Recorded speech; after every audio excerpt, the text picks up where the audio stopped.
Good, beautiful Saturday afternoon here in Manila. Welcome back to my YouTube channel. Hey, Adam G, your online Queenspirational talk show.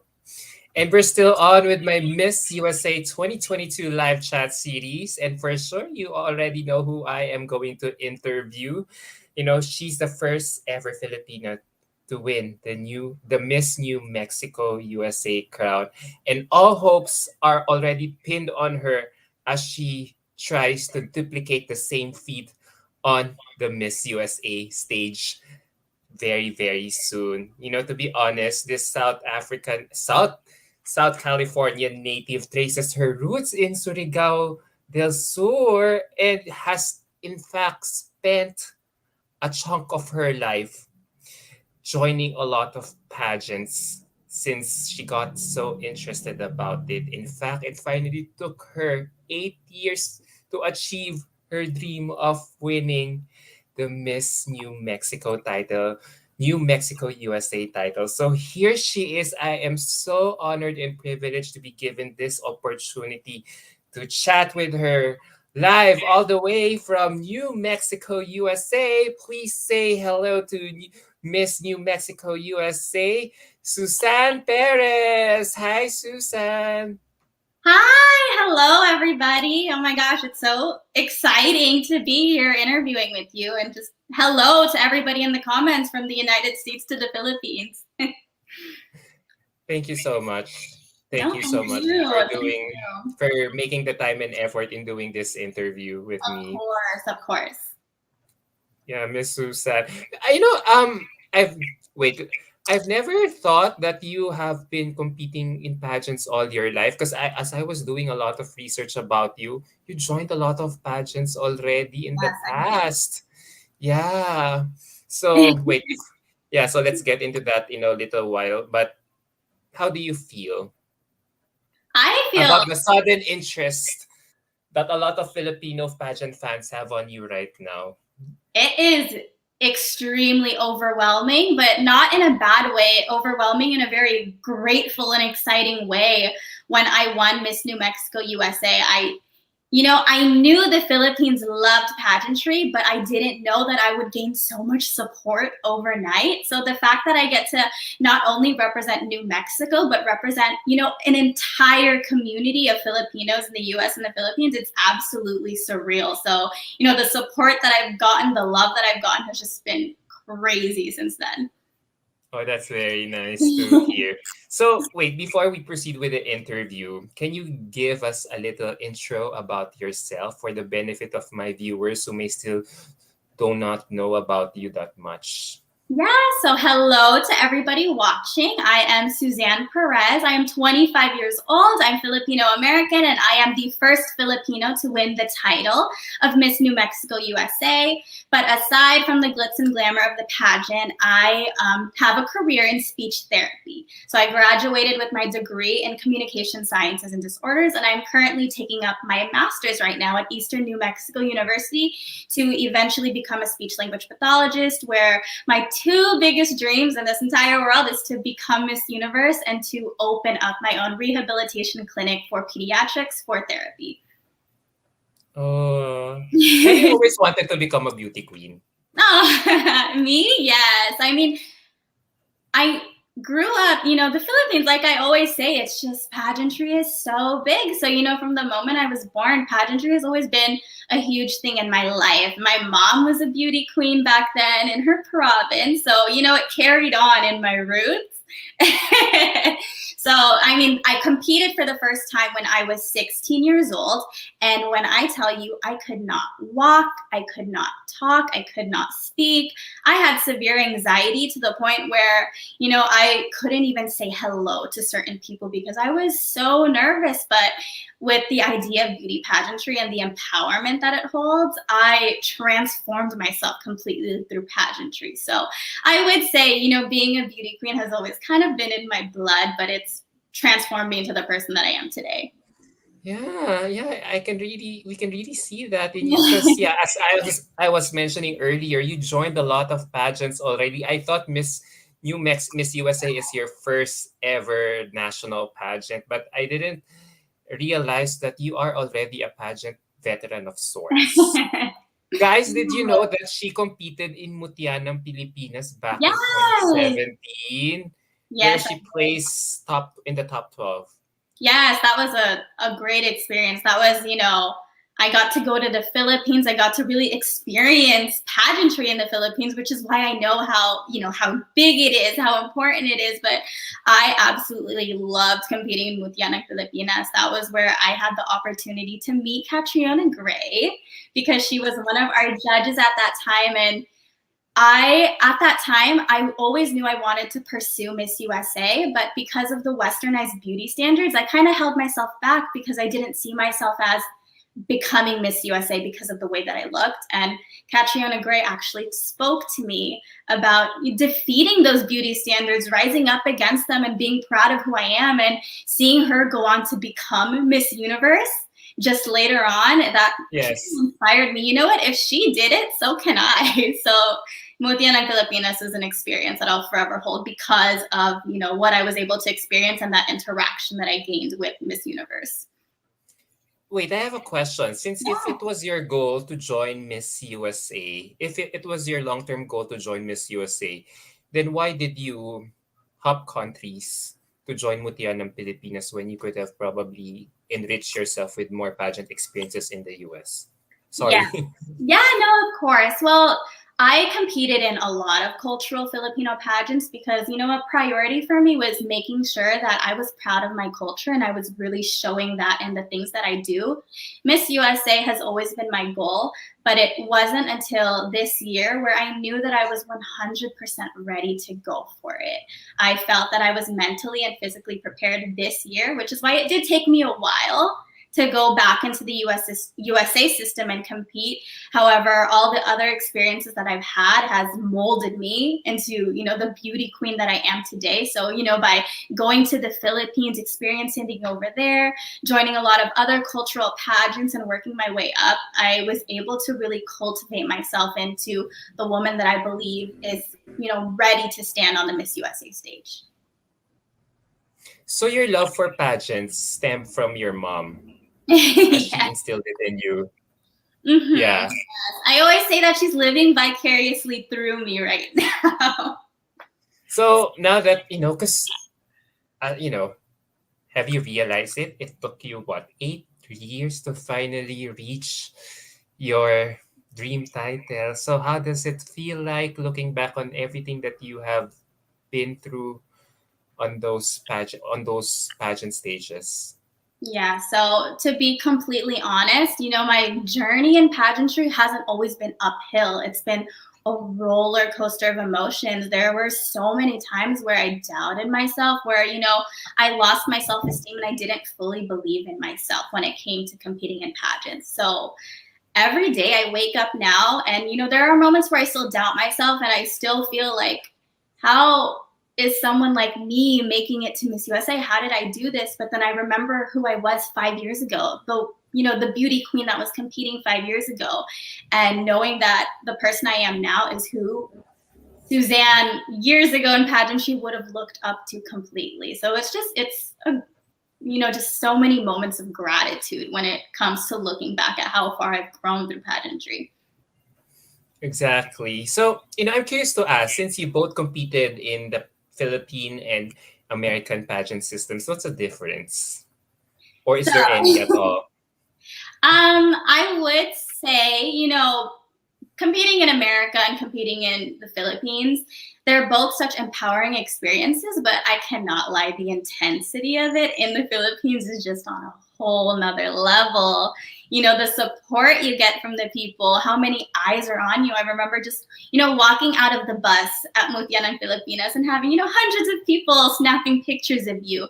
So I would say that, the popularity of pageantry is higher in the Philippines compared to the United States. So there definitely is a lot more pressure and eyes on you when it comes to competing in the Philippines rather than here in the United States.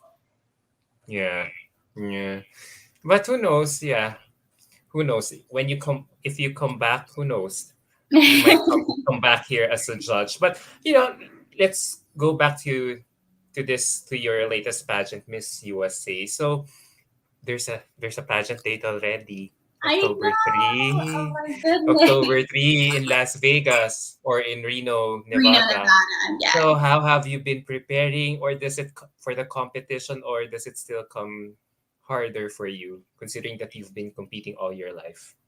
Yeah, so it definitely is, a lot more preparation. Once I won Miss New Mexico USA, I really sat myself down and told myself, this was the moment that I've been waiting for my entire life. This is the competition that I've been waiting to compete in that I never thought would happen. So it has been grind time every single day. I am working on my pasarela. I'm working on my Q&A, my interviews, my styling, every little detail, because I just want to make sure when I compete at Miss USA, no matter what the results are, I want to give my 100, 200% and leave no stone unturned. So my training has been very intense for this, but in a good way.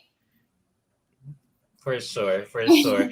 And part of the Filipino pageant fans' interest about this year's edition is that three of you are Filipinas competing in Miss USA. So how do you feel about it? Have you spoken to both Arbony and Kiana Yes.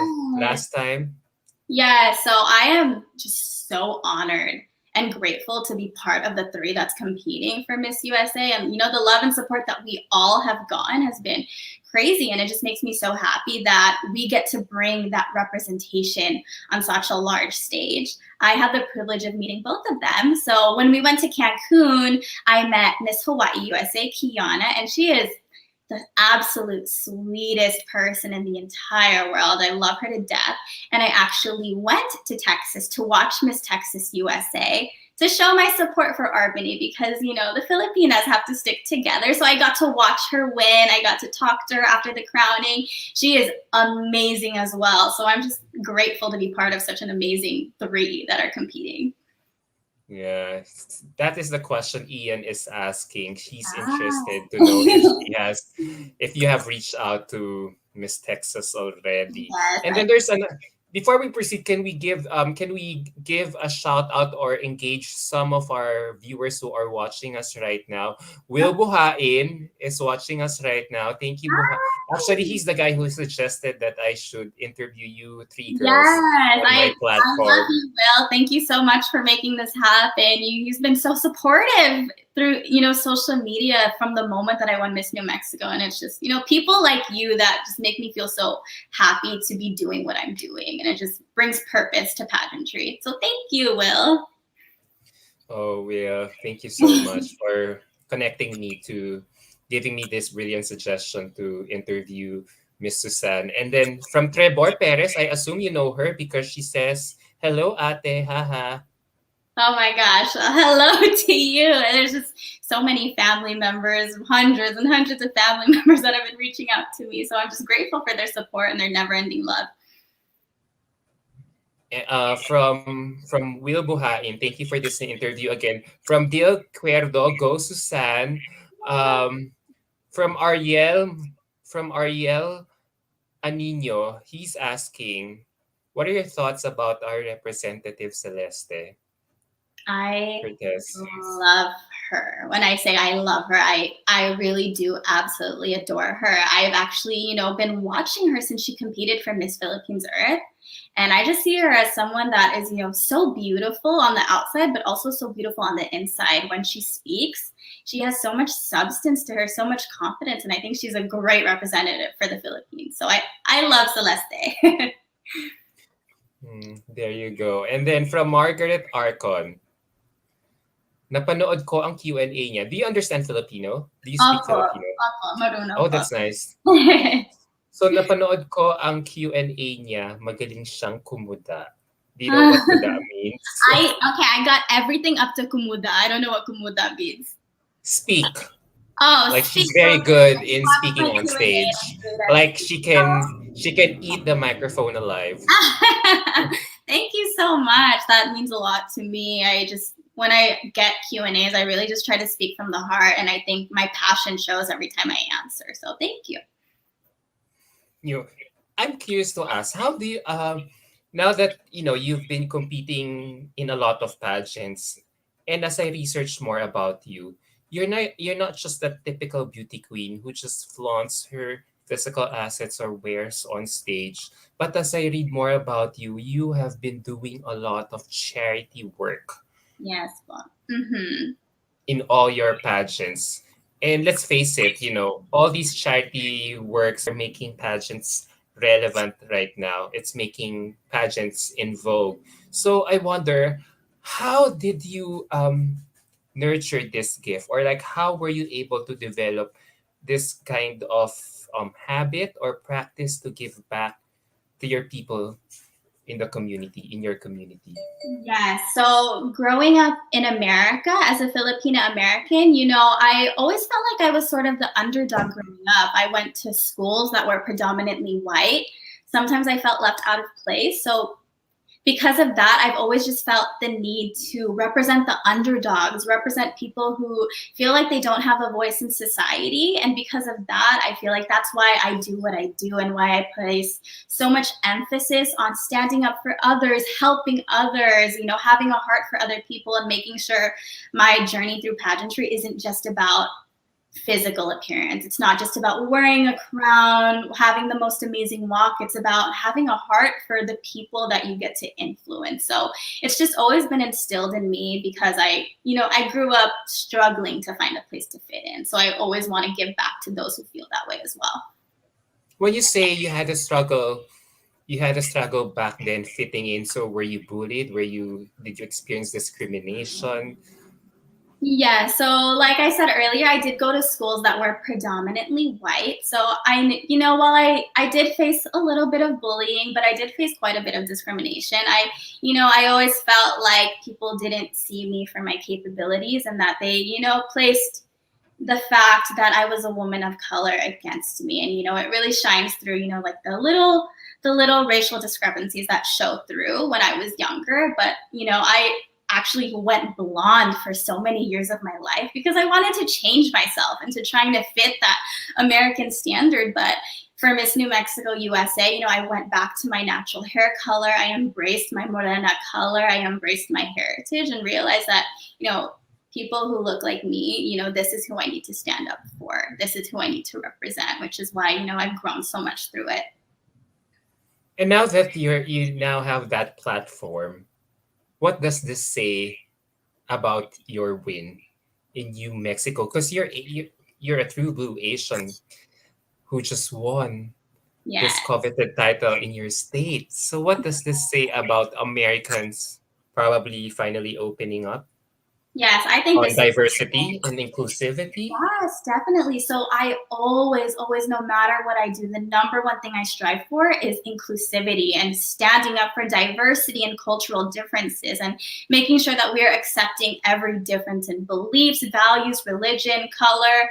And so by winning Miss New Mexico USA and becoming the first Filipina to acquire this title, first Asian American to acquire this title, I think it really shows that America is, bringing more representation to us. They're finally opening up to diversity. They're allowing us to have positions of leadership, positions of power to really influence and show the beauty of diversity that can happen in the United States. Exactly, exactly.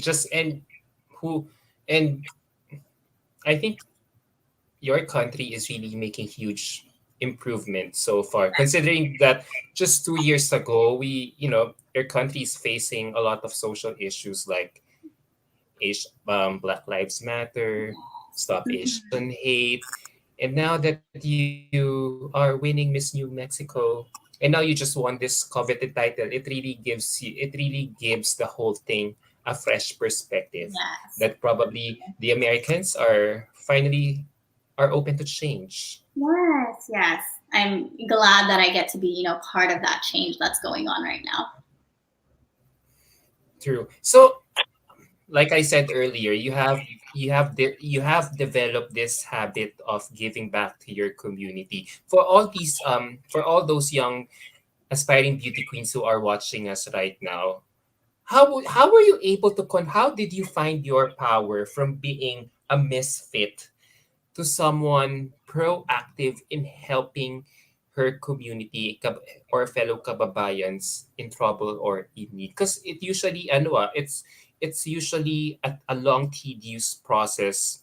Typically, normally when you're a misfit, normally, depending on who that person surrounds himself will determine his, his childhood, adolescence, until his adult life. But you were able to really more than do something about yourself. You just didn't really, you know, didn't do the typical. You didn't just had your typical childhood, adolescence, adult life transition, but you really made an impact. You have slowly made an impact in helping people in your community. How are you able to to to look for that power or have that power in you?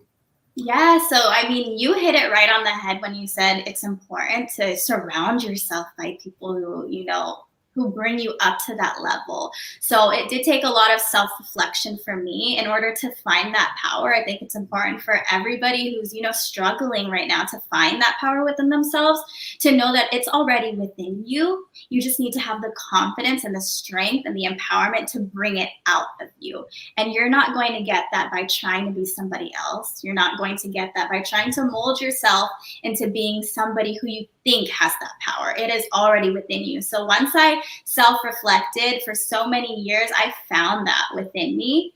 And I believe that's why I was able to bring out, the compassionate self that I have, bring out the power to give back to my community, to stand up for people who feel like they don't have a voice. And then also surrounding yourself by supportive family and friends. I've had my fair share of people in my life who I thought were very supportive of me. However, when you really look at it, they are the people who are bringing you down. They are the people who are criticizing you, who are trying to, wish on your downfall and just try to not let you realize your own power. So by really reflecting on who you surround yourself with, how you speak to yourself, the mindset that you have, that's how you'll be able to find your power and utilize it to be beneficial, not only to you, but for the betterment of society and everybody around you. Does it help that you have a very supportive set of parents? Because as I did my research about you, you come from a family of politicians. Is this true? Yes, I do. So my mom, my great grandfather, so my grandma's father, was the mayor of Bislig City in Surigao del Sur. And my grandfather on my father's side, he was actually pretty big. Leonardo Perez, he was the political advisor of President Marcos way back when. So yes, I know there's a lot of politicians in my family and it runs in my blood. My mom always tells me that she feels like I'm going to become one in the future because of how passionate I am, because of how, well-spoken I am, and how I always want to help people. And I never let anybody, talk against me or make me feel like I have to stand down. So it definitely runs in my blood. And I think that's where a lot of my, power, confidence, and ability to stand up for others comes from too. So I feel like, if someone will tell you, how do I see myself in the near future, like 5 to 10 years from now, for sure you'll say, I might probably run for public office. I just don't know where, here or in the Philippines. Oh my goodness. Politics really runs in your family. It hasn't been on my mind, but when I tell you, I hear that from so many people. Every time I go home to the Philippines, my family, they keep telling me, just come home, just run for mayor, just do something in politics, keep it going, because they feel like I fit the mold of being able to carry on that, the politician blood, the politician career in my family. But who knows? We'll see. What I love, what I love how, how public service is really part of your system. But if we look at, if I'll try to become a devil's advocate about it, or look at the flip side, there's public scrutiny, and let's face it, politics could really be dirty. Yeah. So aren't you afraid of it? Oh, yes, 100%. I hear a lot about the dirtiness of politics. I have family members who are politicians, so I've heard stories about it. And I always just feel like sometimes I am too genuine to do that, because if someone were to, bring that, the dirty politics in my life, I feel like I would never go for it. I would always speak up. I will always stand against, the people who are, doing that. So that does scare me a little about it, which is why I think I might not be, the perfect politician because of it. Yeah, and as we talk more about it, and even the course that you took up in college, let's get into this speech, communication disorders. Sorry, what was that? In the ticker tape, communication sciences and disorders. Wow, and you have plan, and now you're currently taking up your masteral degree in speech language pathology. So, how did you get interested in this course? Because usually the people who take up this course end up as a therapist uh, or working as a pathologist for a lot of children or people with disabilities, right? Yes. So, So, oh, sorry, were you saying something? so even your course is still service or public service oriented in a kind of way, right? Yes, it definitely is. When I talk about my career to other people, I always tell them I feel like I truly am, part of the 1% in this world that is truly working in their passion. I don't view it as a career. I just truly see it as something that I was meant to do, that I was born to do, that I was destined to do. So speech language pathology is, the study of communication, the study of swallowing, basically anything from the throat up. We do therapy, we diagnose, whether it be, for adults who go through strokes or children with disabilities, intellectual disabilities, developmental disabilities like autism. So in my head, when I talk about speech language pathology, I view it as a career where I get to empower people to find their voice. And so from the moment I was younger, I knew I wanted a career where I was helping others, where I was empowering them, where I was empowering the underdog per se. So through speech language pathology, it allows me to be able to help people to find their voice, to learn how to express themselves and communicate in a way where they can succeed in society and not go through, the problems and the struggles that the laws try to put on them. So, what kind of patients do you usually engage yourself with? Those people who underwent. Sorry, I'm curious because I don't have a medical background, so I'm just curious to ask your background. So, are you more dealing with people who, apart from disabilities, are or apart from disabilities, but also people who have recently experienced strokes? Yeah, so that is actually a huge thing. People who are adults who have, traumatic brain injuries, who go through strokes, who go through, anything that might affect their ability to communicate, to swallow. A lot of things can happen to the brain where, a part of the brain can get damaged. And when people talk, it just does not sound like what they're trying to say, or, they'll try to say apple, but then it comes out as banana because their brain is trying to say something else. So through speech language pathology, it's more than just, dealing with people with disabilities. It's about helping people who go through that gain the ability to regain their strength to communicate and talk. So speech pathology is a vast field. We help children, we help babies, we help adults, we help, the elder population. So it's, everybody can benefit from speech therapy for sure. So anything from the neck up. Yes, that's what I always say. Oh, so wow. So I assume you're always working in the hospitals or daycare centers. Yeah, so there you can work in the schools, the private clinics, you can work in the hospitals, there you can work in the nursing facilities. My heart lies with pediatrics. I absolutely love working with children, especially early intervention. So I absolutely love, helping children between the ages of 1 to 3 because I view that as such an important milestone in a child's life. And if I provide speech therapy to them at that time, it gets to empower them at a young age and it sets them up for success in the future. So that is my favorite thing to work with. So through that, it's through private clinics or schools. All right. I now get it. So now a lot of comments and questions are coming in, and they want to really get to know your Filipino background more. From Adrian Gabita, he asks, "Hello, Miss Suzanne. What is your favorite Filipino food?" Oh my goodness. Everything. I wish I could say that, but my absolutely favorite Filipino food is sinigang. Shrimp sinigang hipon, right? Yes. So my family always jokes with me. They say that I eat so much shrimp that I will turn into a shrimp one day because of how much I love it. I could eat it every single day. So I love sinigang, but honestly, any Filipino dish that throws in shrimp in there, I will eat it. I will eat the entire thing. Are there a lot of Filipino restaurants there in New Mexico, in Portales? No, like zero. So So it's I love to, when I'm home in California with my family, I get to, have that home cooked meal from my grandparents, from my mom. And my parents do own 2 restaurants in California. So they serve Hawaiian food over there, but it's a lot of Hawaiian Filipino fusion food. So through that, I feel like, it's just, food is always in my family. where in California, LA? Yeah, Or well, near LA, but so it's called 808 Local Hawaiian Grill. If anybody watching is in California, but we have 2 restaurants in Artesia, California, which is near Cerritos, and Orange, California, which is in Orange County.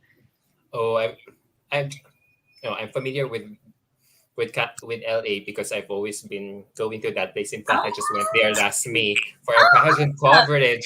So that's why I asked you where it is. Because in LA alone, there are so many Filipino restaurants. In fact, they have they have they have Max restaurants there. And when you go inside Max restaurants, the Glendale, servings yes. there are so huge compared to the servings here in the Philippines. So Yes, you'll I've definitely experienced both, so I know what you're talking about. yeah, the Max restaurant that I went to was the one in front of somewhere in Glendale Mall, somewhere in front of Glendale Mall. Yes, Because the Galleria. yeah, Galleria, because Yes. the theater where the finals venue is, Alex Theater, is just right behind Yeah, it. so fun So fact, my first ever competition when I was 16 years old was at the Alex Theater, Miss Philippines ah, USA. So that's a coincidence. yeah, I love that theater. It has that it evokes you with so much old old rich Hollywood vibe when you go Wow. inside, It's and you could definitely also get lost inside the backstage because there's just so oh, many staircases and oh, backstage room I know. and dressing rooms. Yeah, so you'll definitely get lost there. I remember. So yeah, so uh and then here there's another question, there's another comment from Archer. He says, "Hello, Suzanne. What is your advocacy?" Oh, she mentioned it already. And Bilignon is waiting for you. When was the last time you've been here? So I went to Beast Lake City. That's my tito, by the way. Hi, Tito Ajay. He was, accompanying me throughout my stay in the Philippines. But I was there back in, I believe, 2020. So I was there actually when the pandemic hit. So when COVID-19 was announced, I was in the Philippines, and I kind of had to rush to get home before anything, drastic Everything happened. closes. Yeah, before everything closed, I wanted to make sure didn't get stuck there. So it was a pretty crazy time because when I was there, it was like just announced on the TV that COVID-19 was becoming a huge pandemic. Crazy. But yeah, but when I went there recently, it felt like there in America, everything is already back to normal. Oh, yes, yes. I would say like 99% of America is back to. Yeah, that I'm even also that I'm already scared if I should no longer, you know, wear mask or not. Because Uh-huh. here in the Philippines, we're still required to wear mask whenever we're out in public. Wow. So I know. Oh no, what do I do? from have you answered this? Sorry, from Grotesque. What for you is the hardest part about winning? And what is the hardest part about losing? This is a great question, That's considering a that good you have question. been a pageant competitor for so long. Yes, that's something that I have actually been reflecting on in, the past couple of weeks, just in preparation for Miss USA. I think that the hardest part about winning is, not facing imposter syndrome. So when I won Miss New Mexico USA, I have to be honest, I faced imposter syndrome where I thought to myself, do I really deserve this title? You know, like it's been a dream for so many years, but I never thought it would happen for me. Like, you know, 5 years ago, I was like, I want to go to Miss USA, but that's never going to happen for me. So now that I've actually acquired it and I'm able to, you know, have the position that I have now, being able to, you know, find the value in yourself and realize that you won for a reason. You were destined to be this. There's a purpose for this bigger than anything you could have ever imagined. I think realizing that about yourself could have been the hardest part about winning for me, but I have definitely reached the stage where I'm just filled with so much gratitude and faith that I am in the position that I am in because I deserve it. And I would say the hardest part about losing is trying to not give up. So as you said earlier, I have competed so many times, and you know, it ties in with what I said about winning, facing that imposter syndrome, because I've lost so many, you know, I've lost a lot of times.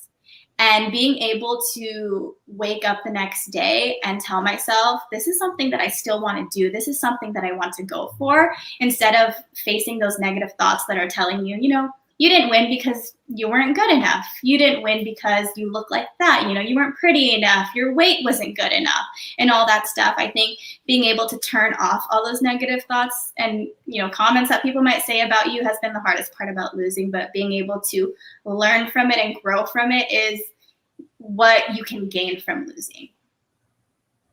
Exactly. But I think for you, it's still a win overall, just because how I feel pageantry there in the US has helped you come into terms with your Filipino identity.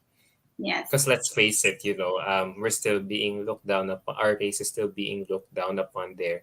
So yeah, it's still a win for me. If you look at the whole thing, if you look just how you have run through your pageant career so far Mm-hmm. and Yeah. make it big there of all places in the US, right? Agreed.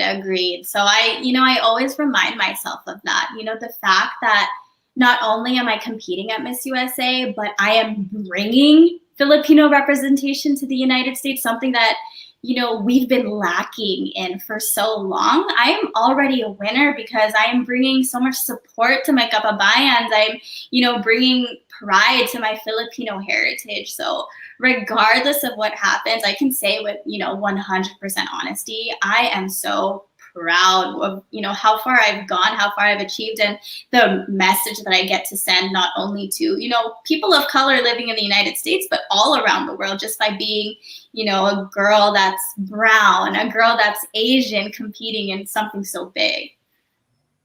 Exactly. So we're down to my last few questions now that we've been talking about your preparation and how your candidacy is really a huge representation of our country there in the pageant stage. So, is there a strategy for you to win that you are slowly executing leading up to the Miss USA finals next month? This is the question that Will Buhain is asking you right now. Or do you have any plans to wear any Filipino dress or outfits that are designed by Filipino designers?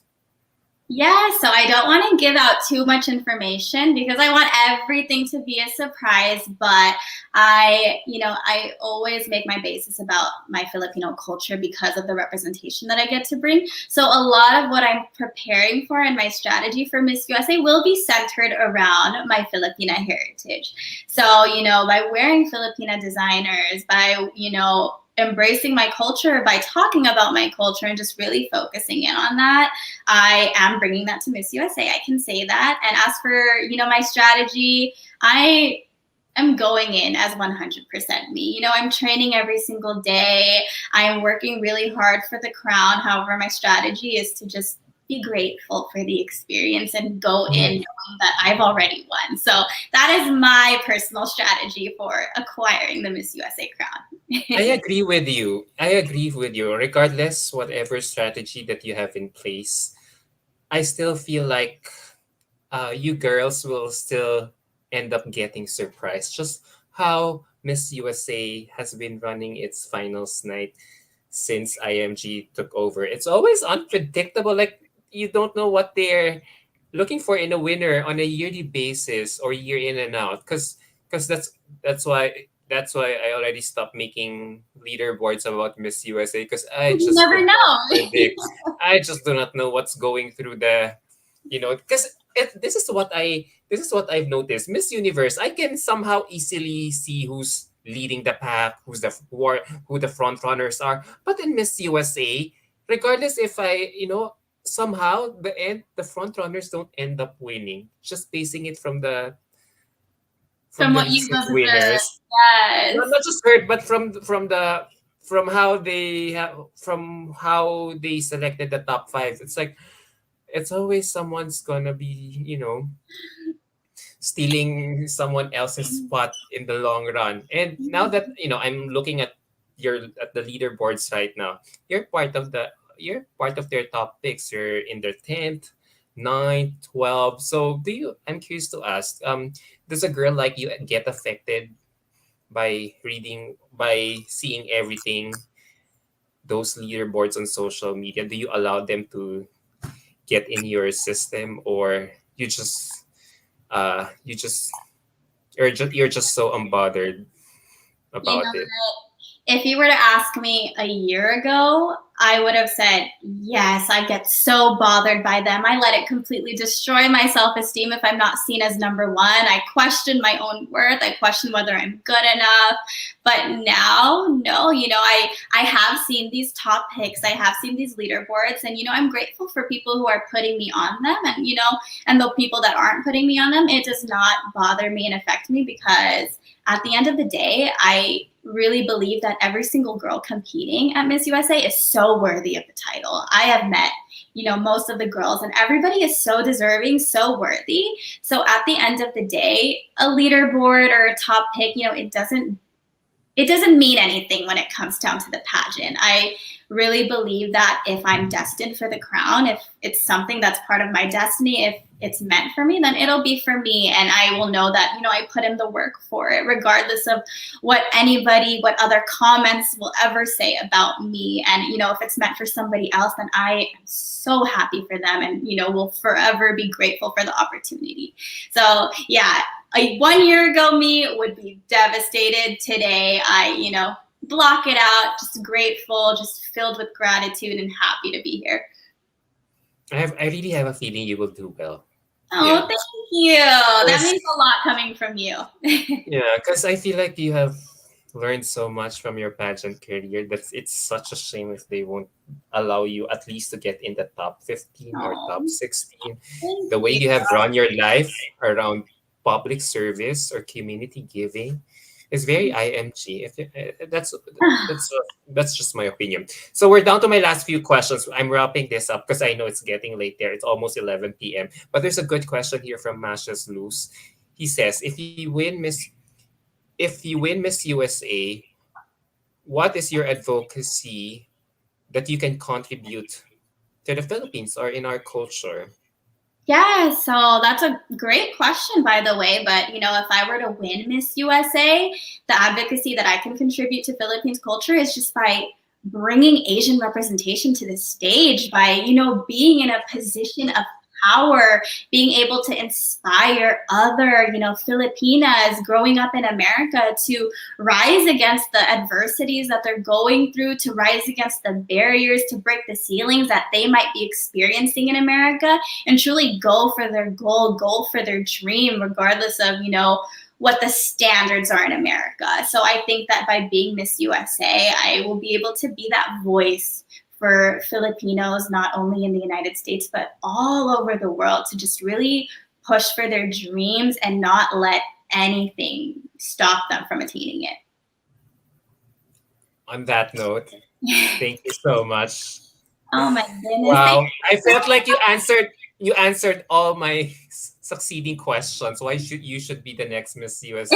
What you. can you hope to achieve in the next 5 years? But I felt like you just answered it from your previous Aw. questions. So there's no point in asking those questions. So that's why I am so happy that I was able to do this interview with you while you still have the time to do so. Thank you so much, Suzanne, for gracing my show with your lightness, beauty, and eloquence. Oh my goodness. Thank you. Thank you so much for having me. I've followed you for so long. And like I always say, it's such a full circle moment to, be the beauty queen that is doing these interviews now instead of just the person behind the screen admiring the beauty queens who are doing these interviews. So I'm just really grateful for the opportunity and for the ability to share myself with people in the Philippines and showcase why I just feel like I would be a great person to be Miss USA. So I'm grateful for that. Thank you so much.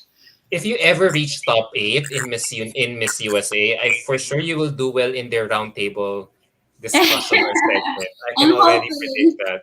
Yeah, Suzanne, you are a beautiful representation inside and out. Wishing you the best from Elizabeth, Mashas, Luis. You definitely speak from the heart, says Thank you. Joanne, Jihan Tony. Good luck, Yes. Susan, from Ralph Sambat. Who Oh. else? Pa-shout out naman po, Miss Suzanne Perez from Carl Andrada. Yes, shout out to Tito Carl, Carmelo Andrada, Carmelo Designs. I will share he is actually one of my designers for Miss USA. So I'm just so excited for you guys to see, what outfit that I'm going to bringing on stage with him. How many outfits will you be bringing? So Miss USA just actually sent over the wardrobe requirements this morning, and it says, bring 5 pairs of outfits, bring blah, blah, blah, blah, blah. But I have... You'll bring more. Oh my gosh, probably like over 50 outfits. See, that's the thing about about pageants in the States. You can really you just can't do the whole 9 yards of glitz and glam because the pageant will just be like what, for a week long, for just 1 week long, and as much as you want to cramp in so many outfits in your luggages, you may not be able to wear all of them. You may not end up wearing all of them because of the time constraint. So unless you'll have this habit of, okay, I'll make 5 costume changes, outfit changes for one day, just to be able to wear everything. Yes, there are, even in Miss Universe. So from last comment from Will Buhain, I am very excited for you, Susan. Sana October na bukas. Oh, thank you, Will. I know. I mean, I don't agree with you because I still need to prepare, but thank you for being excited for USA. Team New Mexico.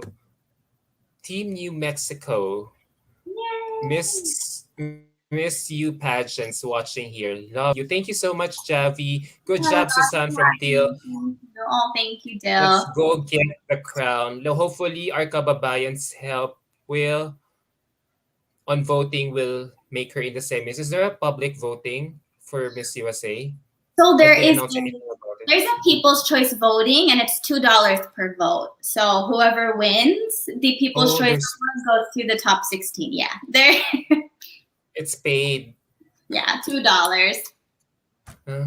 I know, but if they love you so much, $2 is peanuts. All right, thank you so much. Thank you so much. As I want to keep the conversation going, I have to wrap this up because it's getting late, as I've said. Thank you so much. I had so much fun getting to know you for the past hour, and hopefully the judges, the prelims/finals judges, will also have the same mindset too when they finally meet you in Reno, Nevada, USA. So can you give a message to all your followers and supporters rooting for you to win Miss USA? So just, everybody who has been supporting me from the moment that I won Miss New Mexico USA, I just want to say thank you. It means the absolute world to me that I'm not only representing my state, but I'm representing an entire culture. I'm representing the Filipino people who feel like, they don't have a voice in America. So being able to do that already makes me feel like a winner. And having your love and support just is enough for me to really just bring my A game to Miss USA. And I hope I make you all proud. Thank you so much. God bless you more, Miss Suzanne. No words. You really fit the IMG template. Thank you. I love that. Thank you. You have no idea how much that means to me from you. Yeah, super. I can see it now. Thank you so much. Thank you so much. Thank Thank you for you. sharing your beautiful heart this afternoon here in Manila. Maraming salamat and good night over there. Virtual hugs and kisses all the way from my office here in Manila, Yay! Philippines. All Mwah. right. Good night, everybody. Thank you again. Take care. Bye. Bye.